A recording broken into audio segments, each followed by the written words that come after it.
여기는 드들강보, 솔밭유원지와 드들강보하고 저 뒤쪽에 드들강 다리가 이렇게 보이고요. 굉장히 넓은 강이죠. 자, 여기가 유일하니 지명이 드들강이라는 아주 내용이 있는데요. 하여튼 두들이라고도 하고 드들강이라도 하고 그렇습니다. 과연 이것이 어떻게 만들어졌을까에 대한 의문도 있지만 드들강 호족과 정문잔 소장 자료를 중심으로 한번 설명해 보도록 하겠습니다. 자, 두드리는 과거에 우리 어렸을 때도 뭐 드들강 보가 운다, 저 위에 저쪽에 보면은 밑에 어디 돌이 있으면 그 보가 온다 그래가지고 굉장히 신앙적인 측면이 굉장히 많았죠. 근데 그 정도로 여기가 댐이 없고 굉장히 물이 많은 곳이어가지고, 또 한편으로는 물이 많아서 자연 배수가 되고 앞도랑 뒷도랑이 있어서 굉장히 좋은 점은 있지만, 또 나름대로의 굉장히 어려움도 많았죠. 최근 80년대까지도 남평은 굉장히 남평 시장이 하천이었죠. 하천. 그래서 시장이 물에 잠기고, 또 남평읍사무소, 남평중학교가 전부 다 거기가 드들강의 하나의 하천이었죠. 하천을 전부 막아가지고 결과적으로 매립해서 쓰고 있죠. 그래서 남평중학교 쪽에를 비롯해서 남평 읍사무소 쪽으로 해서, 또 저쪽에 어디입니까? 저 남평시장 있는 데에서 까막 방죽 지금 없어졌는데 여관이 있는 데가 방죽이었죠. 그걸로 해서 물이 흘러가는 아주 곳이었죠. 그래서 거기에는, 그래서 남평시장이 소전이 물을 먹일 수 있고, 그래서 거기에 이제 물이 있기 때문에, 그때 당시에는 뭐 양수기가 있는 것이 아니고 물이 있기 때문에 많은 사람들이 거기에 촌락을 이루고, 좋게 하면 그때 당시에는 거적대기 좀 씌워가지고 그냥 집을 짓고 막 살고 그랬죠. 그래가지고 결과적으로는 지금에 이르렀습니다. 자, 드들강은 전라남도 나주시 남평 지역을 흐르는 강으로 예로부터 남도 문화 젖줄로 기능해 왔습니다. 자, 이 강을 고대부터 사람들이 터전을 잡고 살았으며 농경 문화와 수업 문화의 중심지로 성장했습니다. 자, 남평은 어느 특정 지역보다 굉장히 농경 문화가 발달할 수 있는 아주 공동체 의식과 여러 가지 시스템이 아주 좋았습니다. 물이 있고 농경지가 있고 육림들이 있고 속들이 있고, 그 다음에 하천 고수부지들이나 하천 내에 뭐냐면 조그마한, 굉장히 규모가 크죠. 그래 이렇게 보면은 몇천 평 되는, 뭐 5천 평, 만 평 되는 그런 것들이 전부 다 하천으로 해서, 그 당시에는, 또 나중에는 그때 당시에는 개인 소유가 돼서, 그래서 땅콩을 재배하고 거의 뭐 80년대까지도 땅콩을 재배하고 그랬습니다. 그래서 골재 채취업자가 그거를 다 싹쓸이 해가지고 지금의 형상이 됐죠.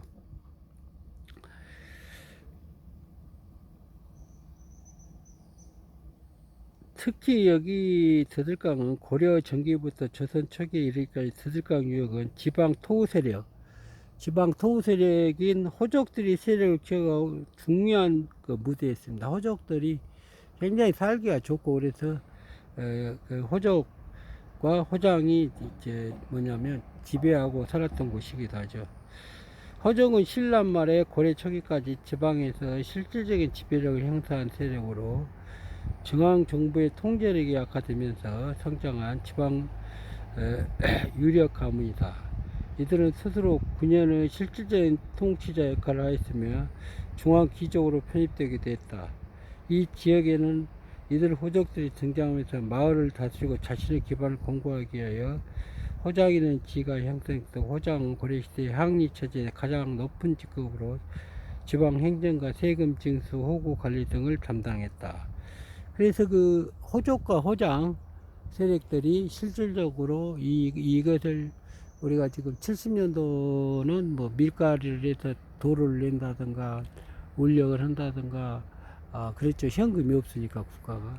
그러다 보니 이제 그 당시에도 세금이 있고 그러니까 아마 울력을 통해서 이 드들강을 한데, 그래서 이 드들강 호적이 만든 그 드들강, 또 절이나 이런 모든 것이 그 당시에 책에는 세금도 받을 수 있고 힘을 가진 호족들이 통치하고 했다. 그래서 호족은 지역의 왕이다, 이런 그런 내용도 있죠.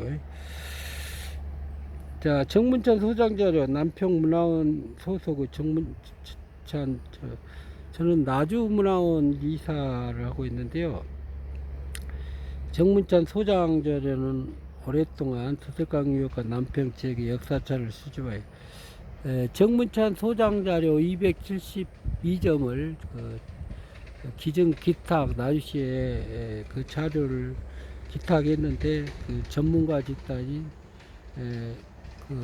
그거를 분석했던 그런 자료들이 인터넷상에 정리된 것이, 지금은 책 GPT나 여러 가지 자료 검색을 하면 아주 적나라하게 나오는 아주 엄청난 세상이 펼쳐져. 과거에는 자기 집안의 그런 내용을 알 수가 없는 그런 세상이었지만, 그래서 정문찬 소장조례에 호적과 호장이 정확하게 명기되어 있고, 그래서 정문찬 나주정씨 집안은 그 당시에 왕건과 협력했고, 또 특히 강주라는데 강주 호적 세력과 남평 호적이 핵심적으로 군사 물자를 재고 못해 갖고 왕건과 협력해서 그때 당시에 고려에 중요한 자리를 차지했던 아주 유명한 호족 세력들이 장악했던 것이 드들가 유역에 그런 발굴된 그런 문서고, 정문찬 그 소장 자료를 거에 나와 있는 그 실증 자료를 정리하고, 뭐 호족 및 호장 제도에 관한 실증적 자료를 정리해 왔습니다. 그 자료에 담과 같습니다. 드들강 유역에 발굴된 고문서, 비석, 촉보, 기록, 남평 호족 출신 인물과 활동, 정황 질줄, 경로, 고려시대 향리 체계의 변화와 지역 호장의 역할, 호적이 후대까지 지역사회에 미친 영향, 뭐 여러가지 현대 드들강과 주변에는 이러한 역사적 흐름을 보여주는 고택, 향교, 고분, 나루터, 옛 간청터 등이 남아있으며, 이들 유적은 남평 지역의 역사 문화를 중요한 자산이다. 이 나루터는 무슨 얘기냐면, 지금 우리가 이 드드리의 역사하고 나루터하고 연계가 됩니다. 드드리의 역사하고 왜 연계냐면, 지금 드들강 보가 이래 앞에 여기 보이는 그거를 막고, 저쪽에 저 수무통 있는 쪽에도 이렇게 막고 해가지고 앞도랑 뒷도랑이 자연 배수가 할 수 있도록 해서 앞도랑과 뒷도랑이 그 물이 흐르죠. 그 물이 뭐냐면 나루토까지 흐르는데, 그게 현청 지금의 남평 초등학교 자리하고, 그 다음에 그거를 건너서 육림들까지 아까 배수 역할을 하면서 농사에 물대는 역할도 하면서 나루토 역할까지 했습니다. 그래서 그 남평 초등학교 뒤쪽이 굉장히 지반이 낮았는데, 초등학교와 동사리 일구 뒤쪽에가 그가 나루터, 그러니까 봉산이나 이런 데가 아주 오지했잖아요, 드들강 쪽이. 그래서 거기서 생산된 그 땅콩이라든가, 또 이렇게 나무라든가 곡식이라든가를 투성해서 우리 현청에 노비들이니 많은 사람들이, 또 지역의 세력들이 먹고 살았던 곳이기 됩니다. 그래서 이 나루터 역사도 있고요. 이 간청터는 지금 동원터도 있고 뭣도 있고 다, 근데 하여튼 간청터가 지금은 역사적으로 사라져 가지고, 우리 어렸을 때까지만 해도 약간의 흔적이 있었지만 점점 잊혀져 가고 있다는 그런 내용입니다. 정리 한번 해보면, 남평 드들강은 드들이 어느 중이 와가지고 어느 날 갑자기 그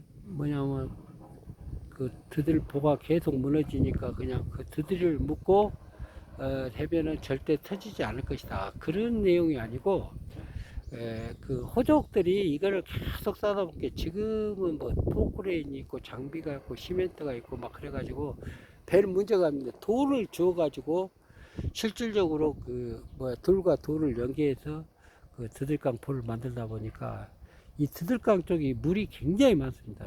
아시다시피 하순의 이양에서부터 정리부터 또 나주어 쪽에 엄청난 물이 그 물살이 세고 막 흐르다 보니까 이 드들강 보가 뭐 견뎌내겠습니까? 해년마다 이렇게 그 파손되고, 그래 그놈을 복원하려니까 울력 동원하고 너무나 지쳤을 거 아닙니까? 그렇지만은 또 물이 없어갖고 농사를 안 지면 굶어 죽으니까, 그래서 남평읍내 살기 좋은데 정시승살에 못 살아갔네. 그 소리가 뭐냐면, 호족엔 그 가문이 정시거든요. 나주정시들이죠. 그러니까 그 정시들이 살기는 좋다. 그러면 살기는 뭐냐면 농사가 잘 된다. 이렇게 좋게 수로를 만들어 놓고 저 물을 하니까 다른 지역에는 뭐 먹지도 못해. 그래서 남평도 옛날에는 80년대까지만 해도 저기 방축 같은 데는 진흥호 있는 데는 맨물밖에 숨지 않아. 물이 안 들어갔으니까. 지금이야 그 양수장을 만들어가 산 너머로 이렇게 가니까 별 문제가 없지만 70년도까지만 해도 방축은 농사짓기에 아주 부적절했죠. 그래서 과거에는 물이 잘 뜨는 좀 낮은 논들이 굉장히 각광받았던 그런 시대를 생각하고 과거를 생각해 보면 그런 것들이 됩니다. 그래서 남평 드들강은 뭐 두드는 소리가 났다. 두드린 것은 계속 두드릴 수밖에 없죠. 돌멩이를 두드려서 새벽같이 나가고 싸고 또 터지면 맞고 두들고 또 터지면 맞고 그걸 반복해서, 그래서 나중에 두드리가 드들강이 되고, 그래서 그 호족들의 그 뭐냐면 그 보이지 않는 그 고통이 드들강 보에서 우리 지역에 굉장한 그 진취적인 기상.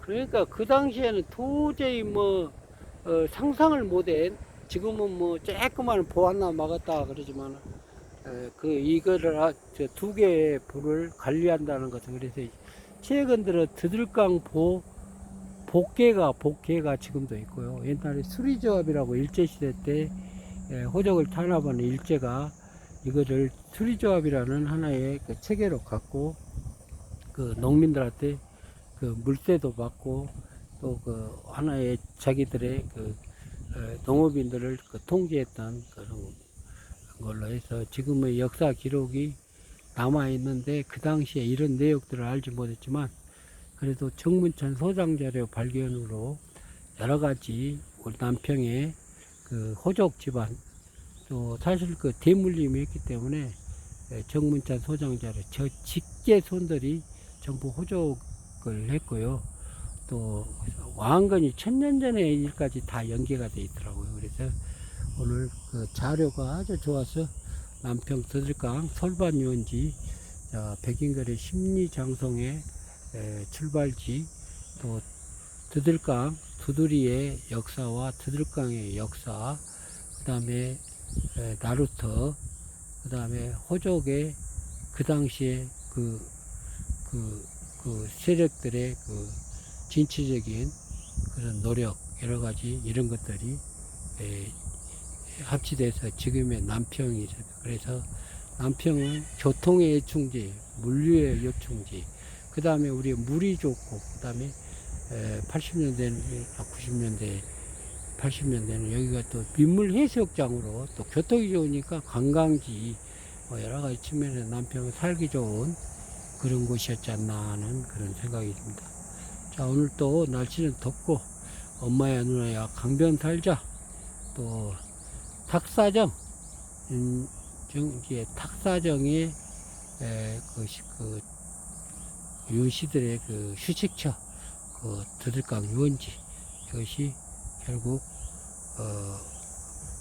있는 것이고, 또 우리 솔밭 유원지는 우리 관광지에 아주 1번지였죠. 그래서 저쪽에 배가 와가지고, 다리가 없어가지고 배가 와가지고 여기서 포장을 쳐가지고 관광객이 한 10만 명이 오면 여기서 닭 삶고 먹고 놀고 철렵하고 이거 그랬던 또 강주 전남에 학교를 다닌 사람이면 연인들하고 남평 저기 버스 터미널에 내려가지고 그 제방을 한 4km 걸어서 여기 와서 데이트를 해서 결혼된 사람도 많고, 또 그때 당시 포장이 안 돼갖고 비포장인데 그 미니버스, 그때 당시 공세도시라는 분이 저 뭐냐면 버스, 그때 당시에 뭐 지역에 버스가 거의 없죠.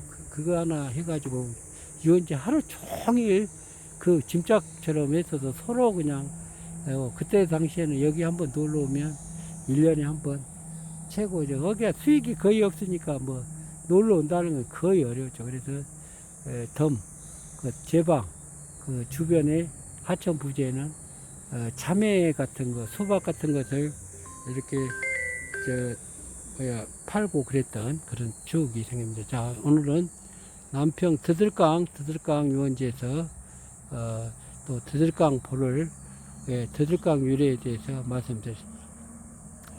저는 남평에 살고 있는 영상닷컴 정문차입니다. 감사합니다.